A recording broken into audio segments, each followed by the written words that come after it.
Neville Goddard, April 26, 1968. Perception. Read by Josiah Brandt. There is nothing that appears in perception which cannot be duplicated in fancy, and what the world perceives is all imaginative in character. Here is a graphic example. I am sure everyone knows what it is to detect the fragrance of a rose. Now, smell is a chemical sense and depends on contact for perception. But does one really need a rose to detect its fragrance? Cannot its fragrance be reproduced imaginatively? Having smelled an Easter lily, can you not discriminate between the smell of a rose and a lily imaginatively? Then they do not exist independent of you, but live on some level or levels of your imagination. Can you call upon your memory of an experience long ago to bring it back and duplicate it in fancy? If so, then this world is no different from your imaginal one. In 1820, William Blake wrote The Presence of the Divine Teacher, in which he said, "Man is all imagination, and God is man, and exists in us, and us in him. The divine body, Jesus, we are his members."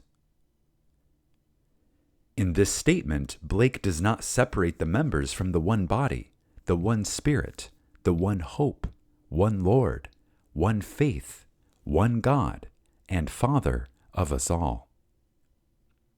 There is only one imaginal body. We are all his members, for we are all imagination.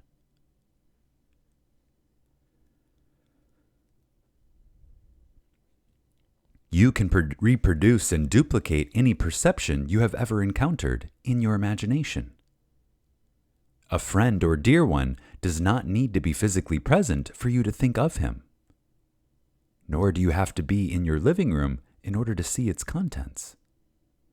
You can see the plains of Kansas, the mountains of Colorado, or the great Mississippi River without being there. So, when we think from the premise of this as a world of imagination, we start on solid ground, for imagination is he who creates reality. There is no fiction in the true sense of the word, for when a state is imagined, it is created. Prayer is imagination drenched in feeling. A desire, drenched in the feeling of fulfillment, objectifies itself. This I know to be true, so regardless of what the world thinks, when you reproduce anything in your mind, it takes on form in your outer world.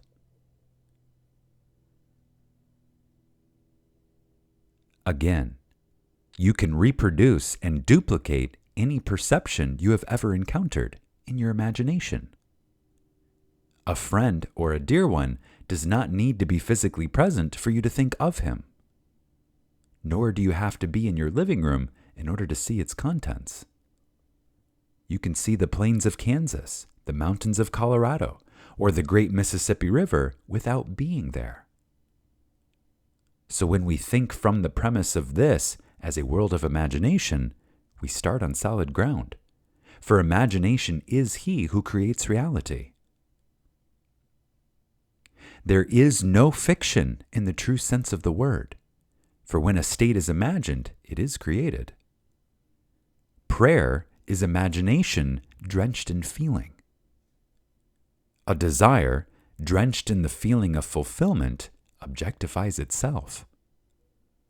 This I know to be true. So regardless of what the world thinks, when you reproduce anything in your mind, it takes on form in your outer world.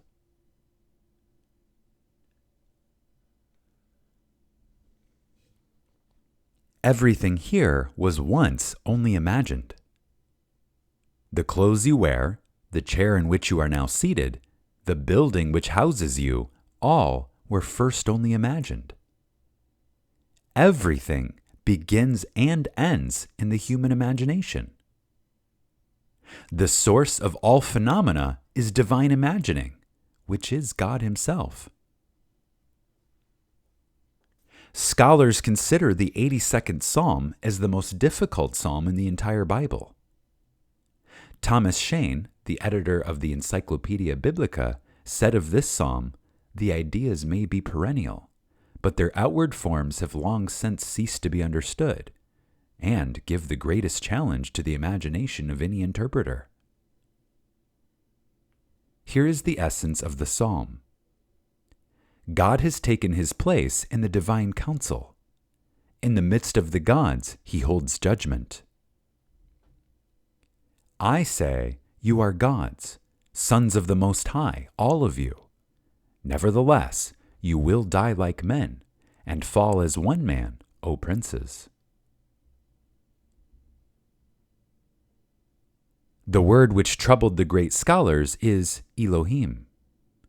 It is a plural word, which may be translated as God or gods. God, Elohim, has taken His place in the divine council, proclaiming, "You are gods, Elohim." God is a compound unity of one made up of others. It takes all of the generations of men and their experiences to form the one God.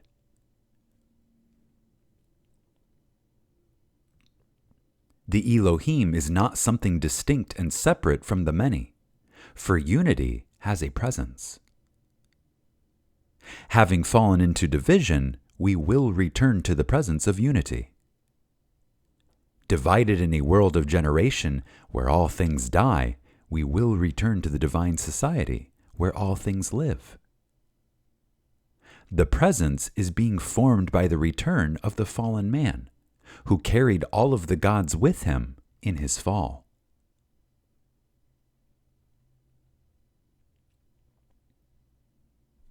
It is not I and another called the Lord.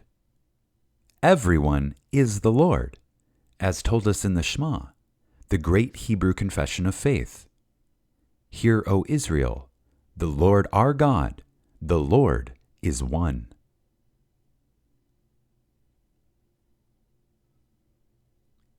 God has risen and is rising in all. He deliberately took upon Himself man's nature.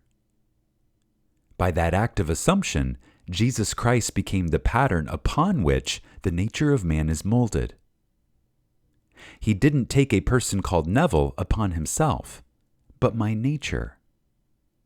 And, in so doing, Jesus Christ became the type upon which I have been molded, raising this animal energy, called man, to divinity, called God. Having fallen, God must now rescue Himself. This He will do, for He has prepared a way for His return. You see, no man or group of men killed Jesus. It is He who said, "No man takes my life, I lay it down myself. I have the power to lay it down and the power to lift it up again." Experiencing death by taking upon Himself the animal nature of man, imagination takes that energy and transforms it into His own likeness.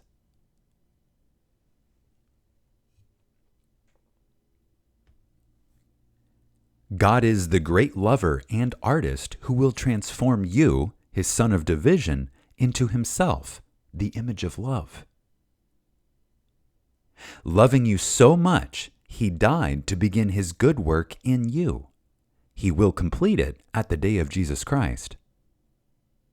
On that day, you will rise to His level, to discover that you and He are one creative power of love.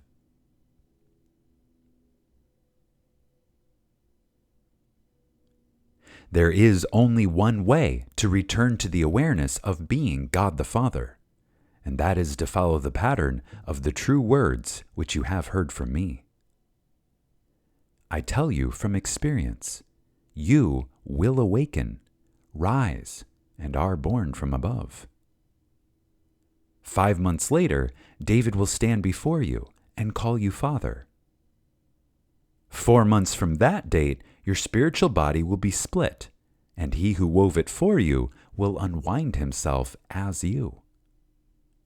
Then, 2 years and 9 months later, the Holy Spirit, in the form of a dove, will descend upon you and smother you with love.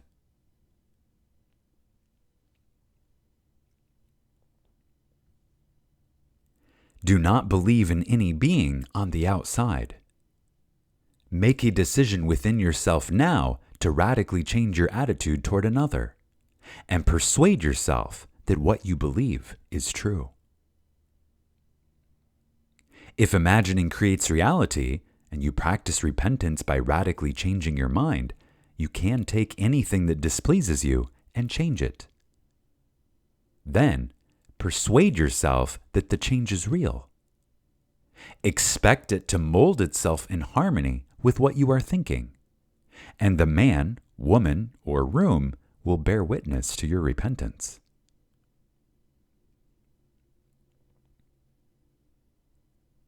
When you change your attitude towards another, he must change his attitude towards you. Are we not told we love him because he first loved us? It always starts with self. If you want him to be different, you must initiate the change. And as you do, you are practicing repentance, for the time is fulfilled and the kingdom of heaven is at hand. It is now time to repent and believe the gospel.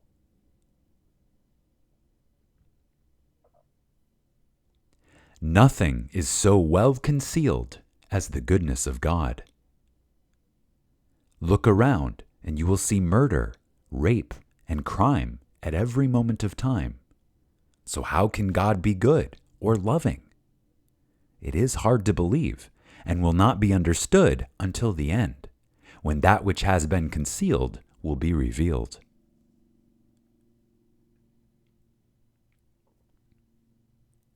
We are told, the Spirit of the Lord will not turn back until he has executed and accomplished the intents of his mind. In the latter days, you will understand it clearly. Jeremiah 22. So in your last days, when you come to the end of the play, the goodness, the greatness, and the love of God will be revealed.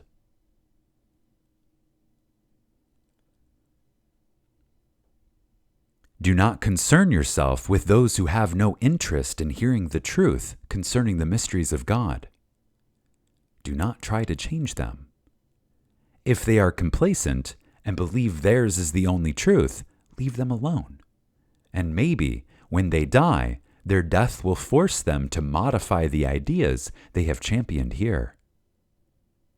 There will be no Jesus Christ standing on the outside to greet them, or an angel to meet them. Rather, they will be restored to life in a body the same as before, only young. They will be in a terrestrial world like this, in an environment best suited for the work yet to be done in them. Even though the color of their skin may have changed, you will know them when you see them. No matter how many masks your friends may wear, you will always know the identity behind the mask.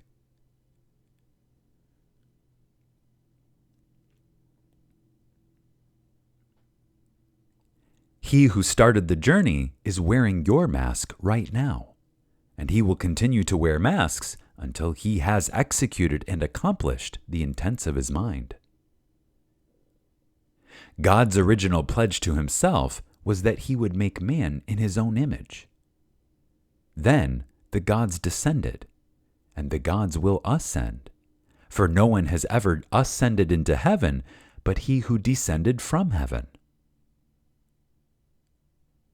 The gods, falling as one man, descended into division and broken unity.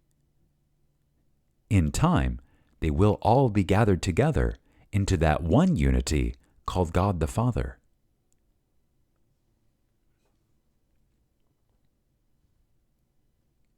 Many believe Scripture is a myth, but when it is experienced in the depth of the soul, it is literally true. This you will know from experience. Having reached the limit of contraction to experience the nature of man, you will ascend into a limitless expansion as God.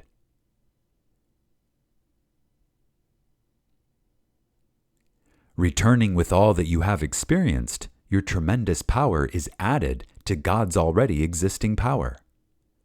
Then, God, forever expanding, will decide on another adventure, and we will all once again fall into a state like this in order to grow and grow and grow in our own wonderful human imagination.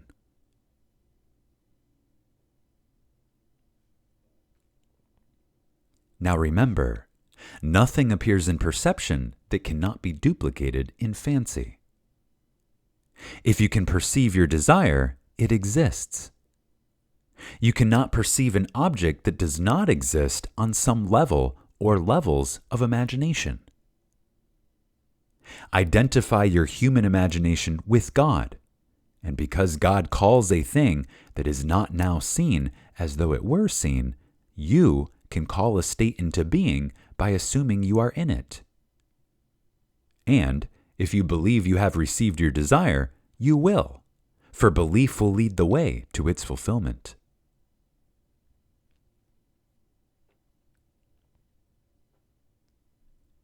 If you look to reason rather than imagination, you are seeing the devil instead of God. The devil is the doubter in you.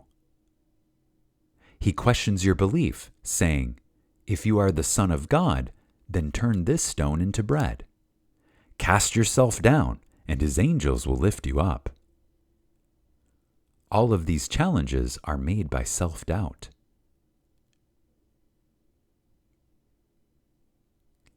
I urge you to practice the art of imagination. If you do, I promise you, you will prove it in the testing, even though you may have started out to prove it wrong. Now, let us go into the silence.